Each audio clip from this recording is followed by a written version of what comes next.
ગૌમૂત્રમાંથી બનેલી ગૌજીવન કેપ્સ્યુલનું લોકાર્પણ દ્વારકાધીશ મંદિર કાંકરોલી ખાતે એક વિશેષ કાર્યક્રમ દરમિયાન ગૌમાતાના ગૌમૂત્રમાંથી તૈયાર કરાયેલી ગૌજીવન કેપ્સ્યુલનું આજે લોકાર્પણ કરવામાં આવ્યું હતું। આ પ્રસંગે તૃતીય પીઠાધીશ્વર ડોક્ટર વાગીશકુમાર મહારાજના હસ્તે કેપ્સ્યુલનું વિધિવત લોન્ચિંગ કરાયું। કાર્યક્રમમાં ભારત ભૂષણ સંસ્થા હેઠળ કાર્યરત કાઉ પ્રોજેક્ટ એસોસિએશનના રાષ્ટ્રીય અધ્યક્ષ અક્ષય મિત્તલ, ગૌજીવન સાથે સંકળાયેલા કેશવભાઈ ગોપાલભાઈ રાજપૂત, મંદિરના ટ્રસ્ટીઓ ડોક્ટર જય શાહ, મુકેશભાઈ મહેતા, રશેશભાઈ પટેલ સહિતના અનેક મહાનુભાવો ઉપસ્થિત રહ્યા હતા।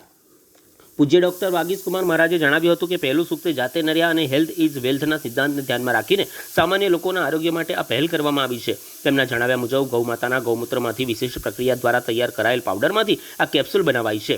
લોકાર્પણ સમારોહ દરમિયાન ઉપસ્થિત મહાનુભાવોએ આ પહેલને આરોગ્ય અને ગૌ સંવર્ધન સાથે જોડાયેલી મહત્વપૂર્ણ પહેલ ગણાવી હતી। કાર્યક્રમમાં ઉપસ્થિત લોકોમાં પણ આ નવી પ્રોડક્ટ અંગે ઉત્સુકતા અને આનંદ જોવા મળ્યો હતો। નોંધનીય છે કે ગૌજીવન કેપ્સ્યુલ અંગે આરોગ્યલક્ષી દાવાઓ માટે વૈજ્ઞાનિક અને તબીબી પ્રામાણિકતા સંબંધિત વિભાગો સંબંધિત સંસ્થાઓ દ્વારા જાહેર કરવામાં આવે તે જરૂરી રહેશે। હાલ આ પ્રોડક્ટનું ધાર્મિક અને સામાજિક મહત્વના પરિપ્રેક્ષ્યમાં લોકાર્પણ કરવામાં આવ્યું છે। जय द्वारिकाधीश। आज बहुत ही हर्ष का विषय है। प्रभु द्वारिकाधीश की नगरी कांकरोली राजस्थान के अंदर एक ऐसा प्रोडक्ट इस भारतवर्ष के लिए दिया जा रहा है जहां भारत सरकार चाहती है कि सभी स्वस्थ रहें, मस्त रहें।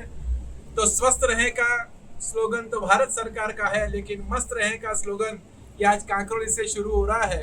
तो मुझे लग रहा है कि उसके लिए गौमूत्र से बनी हुई बहुत ही सुंदर अभूतपूर्व एक कैप्सूल, जिसे कि गो जीवन के नाम से समूचे भारत में प्रसिद्ध की जा रही है। तो इस कैप्सूल के द्वारा अनेक बीमारियों का इलाज होगा और अनेक बीमारियों से व्यक्ति स्वस्थ बनेंगे। प्रभु से यही प्रार्थना करता हूँ कि कोई बीमार भी ना हो, कोई इसकी आवश्यकता न पड़े, लेकिन अगर आवश्यकता पड़े तो इसी का उपयोग हो और गौ माता की सेवा भी हो। और गौ माता के कार्य से समूचा विश्व, अखिल विश्व आज भारत की तरफ जब देख रहा है, तो मुझे लग रहा है कि अखंड भारत का जो स्वप्न है उसमें गौ माता से ही अखंड भारत बनने की संभावना है। इसलिए इस कार्य को ज़्यादा से ज़्यादा लोगों तक पहुँचाएं। यही सभी दर्शनार्थियों को, सभी भावुकों को जो भी हैं, उन सभी को यही प्रभु के चरणों में अभ्यर्थना रखता हूँ कि आप सभी इस कार्य में लगिए और समाज के इस कार्य को जन जन तक पहुँचाइए।